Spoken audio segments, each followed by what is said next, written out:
혼란한 정치 시세 해결을 술술 풀어보는 송국근의 혼술. 오늘 24일 조선일보에 보도된 한 기사 때문에 정치권이 좀 혼란스러웠습니다. 이 기사의 진위가 뭐냐, 과연 이 기사가 맞는 기사냐, 뭐 이런 이야기가 나왔는데, 제목은 이겁니다. 한국당, 우리공화당, 선거연대 물밑 논의, 이렇게 되어 있습니다. 한국당, 우리공화당, 선거연대 물밑 논의. 자, 그런데 이것이 정말 현실적으로 가능한 일일까, 이렇게 많은 사람들이 이해하고 혼란스러워했지만, 저는 그 전에 몇 번 박근혜 전 대통령의 옥중 정치가 지금 현실화되어 있다, 실제 상황이다, 이렇게 말씀을 드리면서 이 두 당, 한국당과 우리공화당의 연합공천 문제까지 제가 짚었었기 때문에 저는 그 맥락으로 이해를 하고 있습니다. 자, 일단 기사 내용을 보면 이렇습니다. 그 한국당 박맹우 사무총장, 그리고 우리공화당 홍문표 공동대표가 최근 서울 여의도에 있는 한 식당에서 그 저녁 자리를 같이 했다. 그리고 그 자리에서 선거연대 문제가 논의가 됐다, 이건데, 그 자리에 또 배석했던 중진 의원들이 있습니다. 오유철, 정우택, 유기준 의원들, 그리고 최근에 법원 판결로 의원직을 상실했죠, 이완영 전 의원. 이 사람들은 전부 다 친박계 가고 중진 의원들입니다. 친박계 중진 의원들이 같이 자리를 했습니다. 그 자리에 한국당에 있다가 우리공화당으로 가서 공동대표를 맡고 있는 홍문종 공동대표가 같이 참석을 한 거죠. 자, 이 기사 내용을 보면 이 기자가 관계자들을 취재를 했는데 상당히 좀 구체적입니다. 구체적으로 논의가 여러 가지가 좀 선거연대를 위해서 논의가 됐다는 거고요. 뭐 가령 예를 들어서 박명호 사무총장이 수도권 10석가량, 그리고 조은진 우리공화당 공동대표가 지역구죠, 그 대구 경북 일부, 여기에 우리공화당의 공천을 한국당이 양보를 하겠다. 그러니까 그쪽에서 사람을 뽑아라. 그러면은 한국당이 거기에 후보를 내지 않고 연합공천을 하는 방안, 이것을 제시를 했다, 이겁니다. 연합공천 이야기가 나왔죠. 또 하나 주목되는 부분은 참석자들이 또 이렇게 이야기했습니다. 우리가 잠시 다른 길을 지금 가고 있더라도 서로 상처를 주는 말과 행동은 자제하자.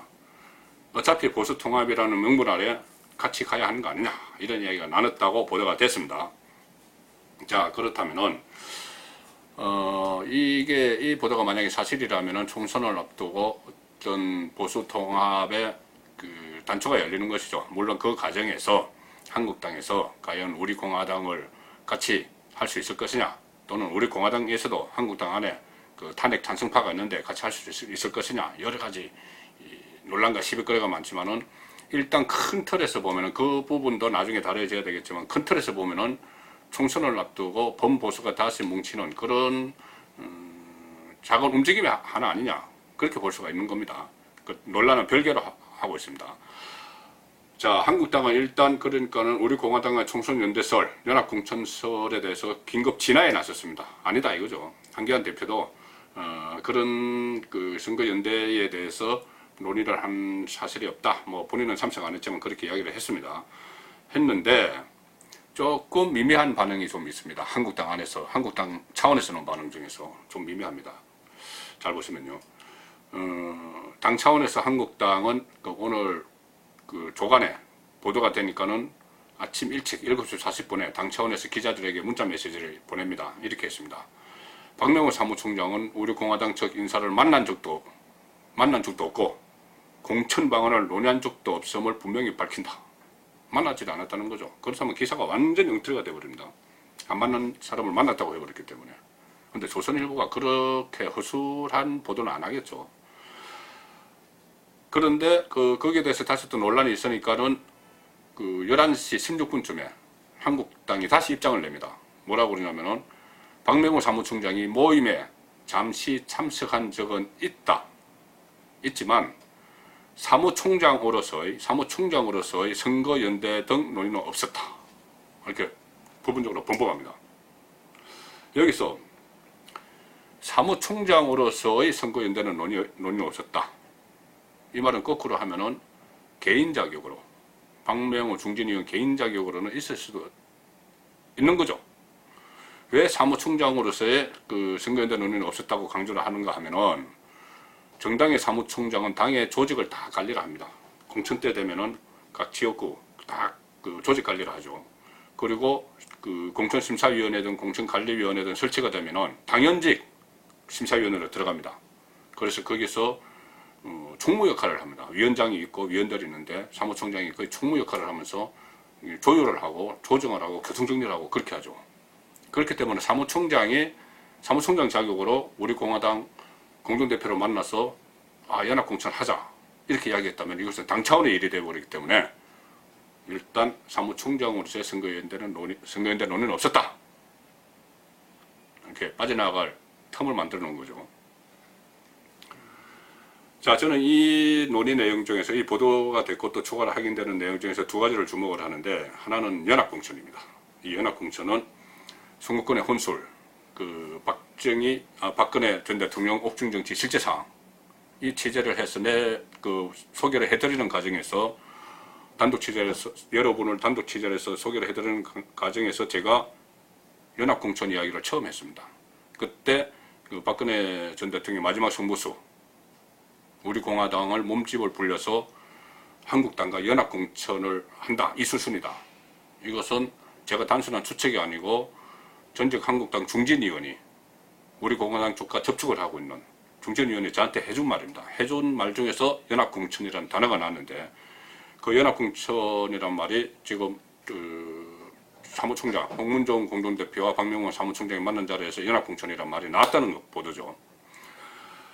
자, 또 하나는 조금 전에 제가 소개해드린 대로 참석자들이 우리 지금 잠시 다른 길을 가더라도 어차피 같이 가야 될 거 아니냐. 그러니까 서로 상처 주는 말과 행동 하지 말자. 보수 통합이라는 명분 아래 같이 가자. 이런 이야기를 나눴다고 합니다. 이 부분이 상당히 중요한 것이, 제가 그 박근혜 전 대통령 옥중정치 실제 상황이다, 이것을 취재할 때도 한국당 전직 중진위원들이 한결같이 한 말입니다. 우리 공화당 사람들도 마찬가지고, 이거 우리가 지금 보수 대통합을 하면서 반문연대로 가야지, 반문재인 연대, 지금 문재인 정부가 하도 국정을 잘 못하고 있으니까는 이 반문연대로 해서 국가안보든 경제 상황이든 하나로 뭉쳐서 문제를 제기하고 대안을 제시하면서 가야지, 그것도 과거처럼 과거 안검 때문에 서로가 뭐 비난을 하고 탄핵 과정에서 내가 잘했네 잘못했네 이렇게 비난을 하고 하면은 결국은 보수 분열은 다시 언제까지 계속 간다. 다시 뭉칠 수가 없다. 그러니까 일단은 그거는 내려놓고 나중에 같이 가야 되니까 반문연대 이 이야기만 하자. 뭐 이런 공감대가 형성이 되어 있다고 하는데, 이번 모임에서도 박명훈 사무총장과 홍문종 대표의 모임에서도 그 부분에 굉장히 강조가 됐다는 이야기입니다. 서로 우리끼리 충돌하지 말자는 이야기죠. 자, 그러니까 가장 우려가 되는 부분이 총선에서 보수 분열인데, 이렇게 서로 비난하지 않고 연합공천 방식으로 단일 후보를 내면은 일단은 표가 분산되는 그 부분은 그런 우려는 불식을 할 수 있겠죠. 물론 뭐 앞으로 넘어야 할 산은 많습니다. 각각 다 그 지구당에 당협위원장들이 있고 서로 뭐 지역구도 겹치고 또 서로 앙금도 남아 있고, 박근혜 전 대통령이 그 총선 전에 정말 석방이 될지 아니면은 그 옥중 정치를 하더라도 확실한 정치적인 메시지를 그 객관적으로 박근혜 전 대통령의 목소리라고 검증할 수 있는 그런 확실한 메시지를 낼 건지, 뭐 여러 가지 변수가 있지만 어쨌든 큰 틀에서는 총선에서 보수가 분열하면 안 된다, 보수가 대통합해야 된다, 그런 분위기가 하나씩 나타나고 있는 상황이죠. 그것을 가장 상징적으로 나타내는 것이 저는 며칠 전에 있었던 그 이현주 의원 출판 기념회라고 봅니다. 이현주 의원은 바른미래당에 있다가 지금 무소속으로 있죠. 그리고 한국당으로 간다는 이야기도 있고 우리 공화당에서도 뭐 영입하겠다는 이야기도 있는데, 이현주 의원 출판 기념회에 한교안 대표, 나경원 원내대표 한국당에서 그리고 왔고, 또 우리 공화당에서도 홍문종 또 공동대표가 참석을 했고, 또 거기에 보면은 그 바른미래당 사람들도 왔습니다. 그리고 지금은 한국당이든 우리 공화당이든 바른미래당이든 그래서 떠나 있는 또 보수 농객들 또 보수 정치인들도 많이 왔습니다. 그것이 아마 지금 총선을 앞두고 우리가 보수가 분열이 되면 안 되고 하나로 뭉쳐야 된다. 물론 앞으로 난관은 많지만은 그런 의지를 보여주는 그런 상징적인 장면이 아니었나. 예, 그렇게 생각을 합니다. 그리고 내일은 제가 한 분을 초대를 합니다.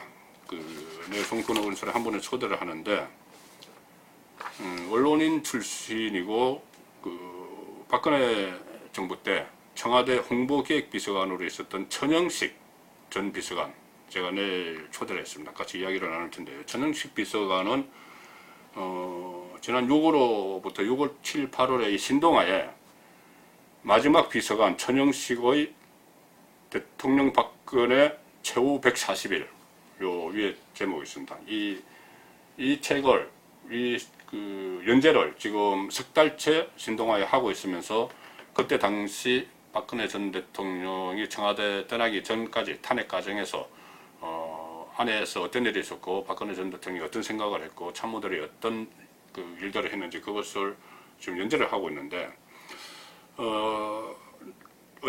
그 3인방, 그러니까 이른바 3인방이죠. 3인방이 떠난 그 자리를 마지막까지 지켰던 천영식 비서관을 내일 모시고 박근혜 전 대통령이 그 당시 어떤 생각을 했는지 또 참모들이 어떤 건의를 했는지 청와대 안의 분위기 이런 것도 좀 들어보고 또 지금까지 제가 말씀드린 또 계속 제가 앞으로도 말씀드릴 보수 대통합, 범보수는 정치적으로 어떻게 앞으로 진로를 잡아야 될지 특히 박근혜 전 대통령이 이 부분에 대해서 어떤 생각을 하고 있는지 그런 것을 한번 내일 짚어보겠습니다. 송근의 원수였습니다.